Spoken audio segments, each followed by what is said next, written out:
Man, this is crazy. This is crazy, man. Mike Tomlin, brutally honest on Shedeur Sanders and the Cleveland Browns. You got to remember, Mike Tomlin didn't want Shedeur Sanders at all. You know, he passed on him. We thought the Steelers could take him. Bro, you drafted Kenny Pickett and you kept passing on Shedeur? Mike Tomlin, what's up with you, bro? What's up with you? Mike Tomlin didn't hold back on what he had to say about Shedeur Sanders and the Cleveland Browns.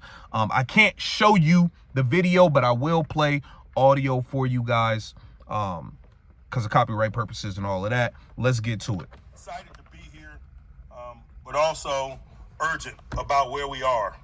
Got a lot of respect for this group, and I'll start first with their defense. I don't know why you got a lot of respect for them, Mike. This Browns team been trash, but go ahead. You know, quite frankly, they're the number one unit in the AFC North. They are.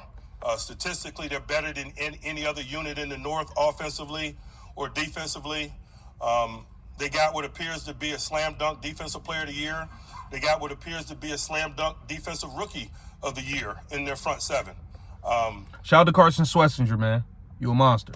Myles Garrett has certainly been an issue for us in that venue. I think he's had 5 sacks against us in our last 2 trips, neither of which we won. We understand the gravity of what we're going into and how they engineer victory and who's significant in doing so. He's at the doorstep of history, and so we certainly have respect for that. They got a quality, experienced coordinator in Jim Schwartz who does a nice job dividing the labor up. And come on, Mike. I get it. You trying to butter him up and talk him up, bro. This defense been Swiss cheese for the last 2 weeks. They've been Swiss cheese the last 2 weeks. Can't stop the run. I mean, come on, man. And really getting after people schematically. The environmental component of it, I'm sure, will be something to combat. It always is going to Cleveland. And so we got to put together a thoughtful plan. Certainly we could potentially lack some significant people and so forth. But again, that's life. We better put together a thoughtful plan in terms of how we divide the labor up and put ourselves in position to engineer victory.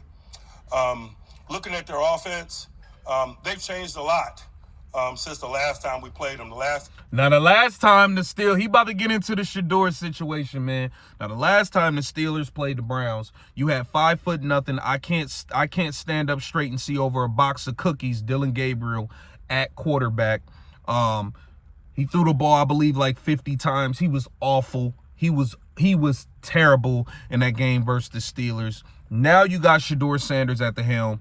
Let's see what Mike Tomlin has to say about Shedeur Sanders leading the Cleveland Browns offense right now. Their offense, they've changed a lot since the last time we played them. The last time we played them, Kevin Stefanski was the play caller. Now Tommy Reese is, and certainly the quarterback has changed. Shedeur is doing a really good job. He's growing and growing with each week from an outsider's perspective. And I think it's always cool when you're growing with company.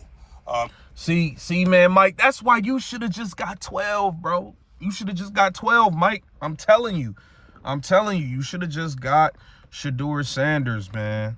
Certainly see him grab. Hey, did y'all hear him say, yeah, man, last time we played him, Kevin Stefanski was calling the plays. Now Tommy Reese is.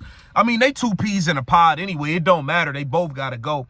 But Kevin Stefanski has given up play calling 2 years in a row, and he's supposed to be this offensive guru, this quarterback whisperer. Okay. Good job.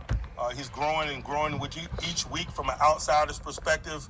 And I think it's always cool when you're growing with company.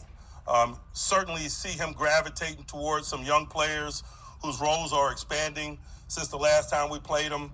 Can't say enough about Fanning and what he's doing. I think he's got 70 catches and over 700 yards as a rookie tight end. It's pretty special. Isaiah Bond's role has grown in recent weeks, and you see Shedeur really looking for him down the field, and he's provided some splash for him. Acquisition they got from the Jets and Malachi Corley wasn't heavily. Hey, Shedeur do be looking for Isaiah Bond, though, down the field. They ain't throw the ball down the field last week, but he definitely be looking for Isaiah Bond. It's crazy, man. Isaiah Bond, like, everybody's more impactful than Jerry Jeudy. Like, that's what I don't understand. Like, bro, Jerry Jeudy is really running around pretending to be a number 1 wide receiver, bro. That's crazy. That's crazy work, yo. This dude got hands like a snake. He can't catch a cold. And y'all expect, like, Shedeur to throw for 300 every week. You got Jerry Jeudy out there as your #1 receiver. Like, what are we talking about here? What are we really talking about here? Harold Fannin, he got to throw the ball to Harold Fannin 15 and 16 times a game because there's no receivers, bro. You got little Isaiah Bond who could go deep. And the other little dude, the punt returner, but he be muffing punts and shit sometimes. You know what I'm saying? It's just like, ain't nothing over there. Quinshawn out, Dylan Sampson out, like, nasty. Really involved. The last time we played him, he appears to be increasingly so now. Reverses and so forth, man, really utilizing his skill set and providing some splash for him.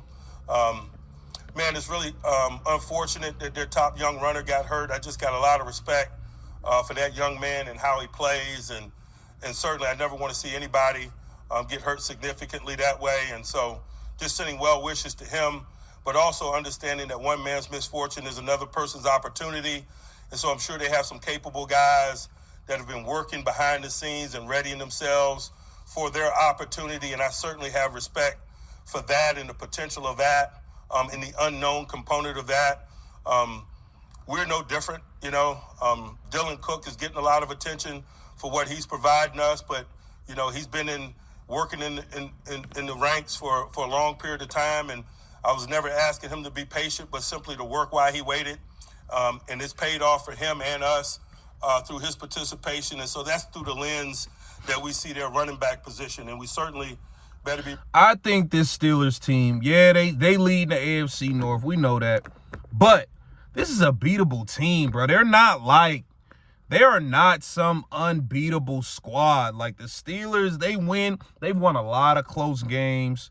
Their offense is real hit or miss. You know, we don't know what's going to happen with DK Metcalf. DK Metcalf might not even be available for this game. We saw him swing at a fan last game.